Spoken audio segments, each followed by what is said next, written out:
슬램덩크 보면 친일, 노제팬, 과연 온당한가?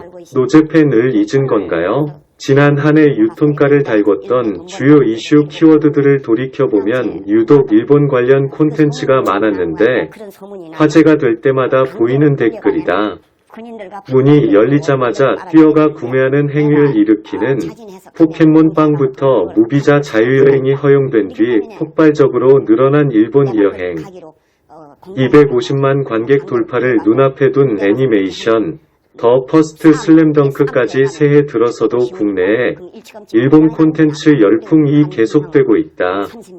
2019년 7월 일본의 대한국 수출 규제를 계기로 불거진 일본 제품 불매운동 바람이 시간이 지나 차츰 사그라지는 듯 보이지만 여전히 가지 않습니다. 사지 않습니다를 외치는 이들도 적지 않다. 노제팬은 한때 국내 유통업계 최대 난제이기도 했다. 어느 순간 편의점과 대형마트엔 일본산 주류 음식이 자취를 감췄고 대표적인 일본 패션 브랜드 유니클로 매장은 하나둘 문을 닫기 시작했다. 전범 기업 이 아님에도 메이드 인 재팬이라는 이유만으로 외면 당하기 일쑤였다. 3년 사이 길고 어두운 코로나19 터널을 지났고 정권이 바뀌면서 한일 관계 기조가 변화하긴 했지만 포켓몬 빵과 슬램덩크 굿즈를 사기 위해 새벽부터 줄을 서고 하늘길이 열리자 가장 먼저 일본 여행을 예약하는 풍경은 격세지감을 느끼게 한다. 노제팬 열기가 한참 확산하던 2019년 당시엔 서로 눈치를 보게 되는 분위기까지 있었다. 유니클로 오프라인 매장 안은 텅 비기 시작했고 문을 닫는 곳이 늘었다. 하지만 같은 기간 외부의 시선이 없는 유니클로 온라인몰에선 여러 상품이 품귀 현상을 빚으며 인기를 얻는 대조적인 모습도 보였다.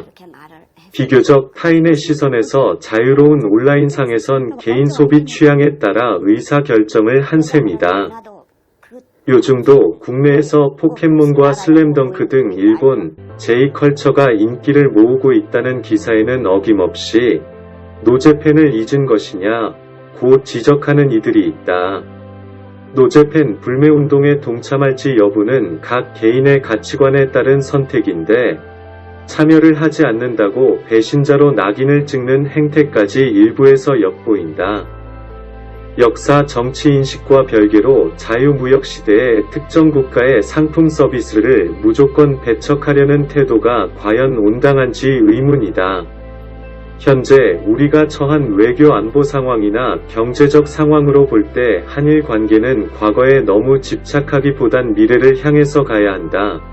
는 한덕수 국무총리의 최근 발언은 일리가 있다. 명동에는 한류 K컬처를 직접 보러 온 일본인 관광객들이 눈에 띄게 늘고 있다. 국내 화장품 패션 업체 중 일본 진출을 갈망하고 현지에서 자리 잡기 위해 고군분투하는 곳들이 많다. 소비자의 필요에 따른 제품 선택과 민간 차원의 경제 문화 교류까지 억지로 막으려 해선 안 된다. 혹여 노제팬이 개인의 신념일지라도 누군가에게 불매운동 참여를 강요하는 것은 시대 정신에 맞지 않다. 발렌타인데이 유래는 시간을 거슬러 로마 시대로 가보면 알 수 있다. 로마 시대에는 군단병들의 결혼이 금지되었다고 한다. 전장에 나가 싸워야 하는 군인들이 가정이 있으면 살고 싶은 마음이 커지고 가족이 그리워 타령하는 염려했던 로마 황제 클라우디우스 2세는 원정 전쟁을 떠나는 병사들의 군기문란을 막고 더 많은 군병들을 모집하기 위해 결혼을 금지하는 법령을 내렸다. 반대편에서는 병사들이 사랑하는 사람과 결혼을 하지 못하는 것을 안타깝게 여겼던 로마 카톨릭교회의 성 발렌타인 주교는 이 법을 어기고 몰래 결혼을 성사시켜 주었다가 사형당하게 되었다. 이 발렌티노 신부를 기리기 위해 생겨난 것이 바로 성 발렌티노 축일이다. 서양에서는 이때부터 성 발렌타인의 기일인 2월 14일에 사랑하는 사람에게 선물을 주며 성 발렌타인의 정신을 기리던 것이 지금까지 이어져 오고 있다. 일본은 선진 문물을 빠르게 받아들이며 선진국 대열에 합류하기 시작했다. 서양의 문물을 거리낌 없이 받아들이면서 빠르게 서양화가 되었는데 이때 서양의 여러 가지 풍습도 함께 들어오게 되었다. 이때 1936년 고베의 모로조프 제과에서는 밸런타인데이를 맞춰 고마운 분들에게 감사의 마음을 담아서 발렌타인 초콜릿을 전합시다라는 이벤트를 시행했다.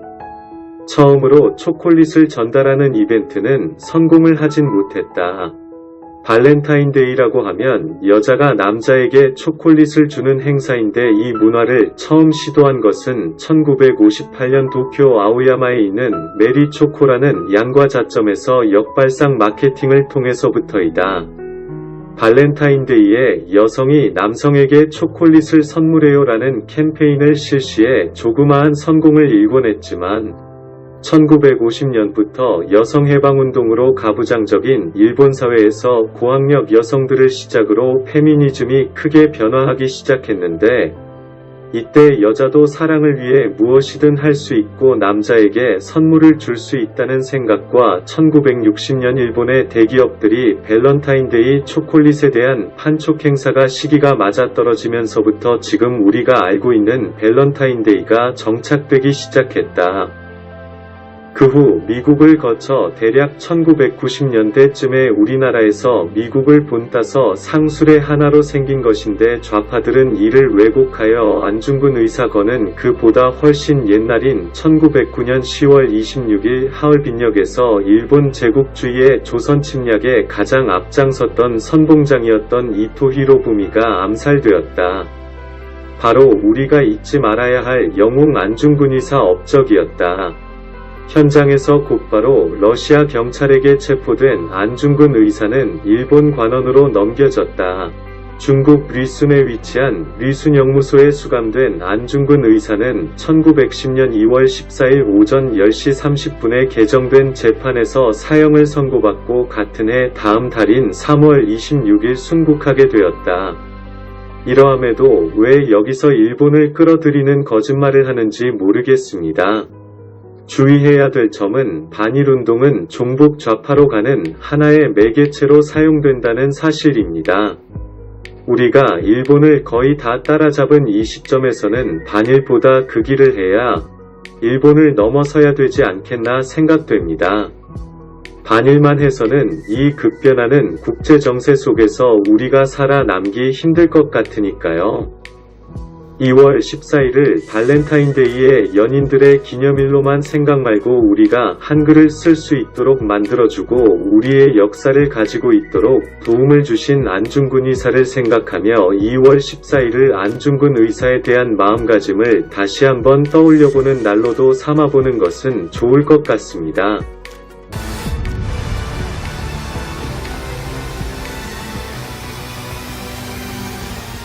히코쿠 안중근は死刑に処す。